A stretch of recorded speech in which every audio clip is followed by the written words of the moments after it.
Thank you, Madam President. Distinguished delegates, I am honored to address you in my capacity as Chair-Rapporteur of the Intergovernmental Working Group on the Right to Development. The working group held its 26th session over 4 days from 12 to 15 May 2025 in Geneva. Due to budgetary constraints, the session had to be reduced by 1 day. The session was opened by the United Nations High Commissioner for Human Rights, Mr. Volker Turk, who highlighted the global crisis facing the world, from conflicts and climate chaos to soaring inequalities and debt distress. He noted that while humanitarian crises capture headlines, the world's poorest people are falling further behind. The High Commissioner warned that the right to development would remain a distant dream for billions of people unless we achieved a fundamental shift in global priorities. He stressed that the right to development is unique and essential to this shift because it explicitly recognizes the interconnectedness of individuals, communities, and countries. He urged member states to embed human rights, including the right to development, as a guiding principle in national laws and policies and in global agreements.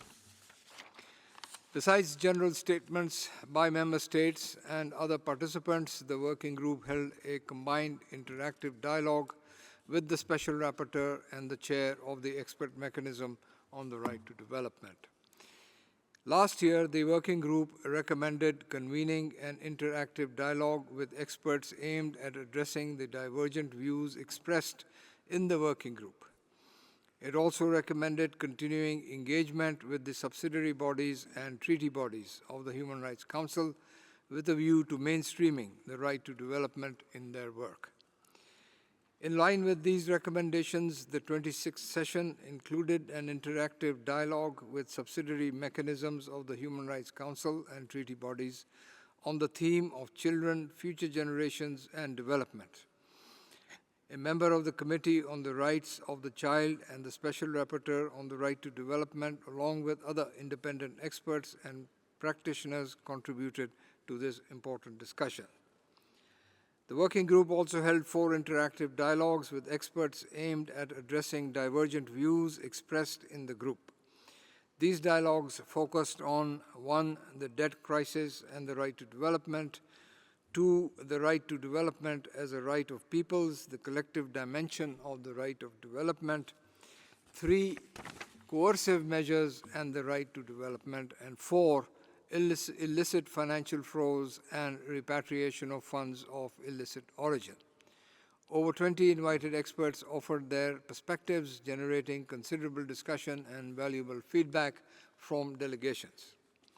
The working group also adopted its conclusions and recommendations by consensus.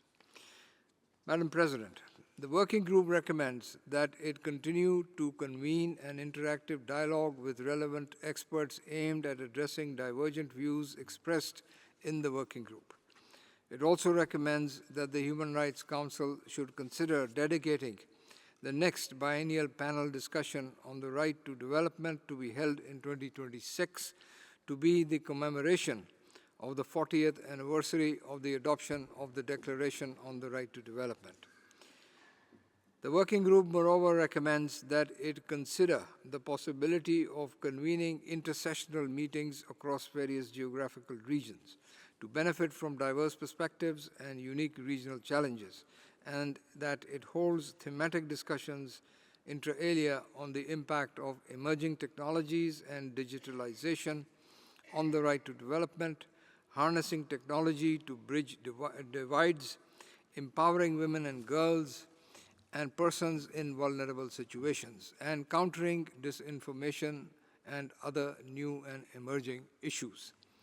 Finally, Madam President, the working group recommends that the High Commissioner include in his next report on the right to development an analysis of existing practices and the challenges and obstacles to the realization of the right to development, including unilateral coercive measures, the non-repatriation of funds of illicit origin, and the impact of the debt crisis, with recommendations on how to overcome them and specific proposals for supporting the working group in fulfilling its mandate.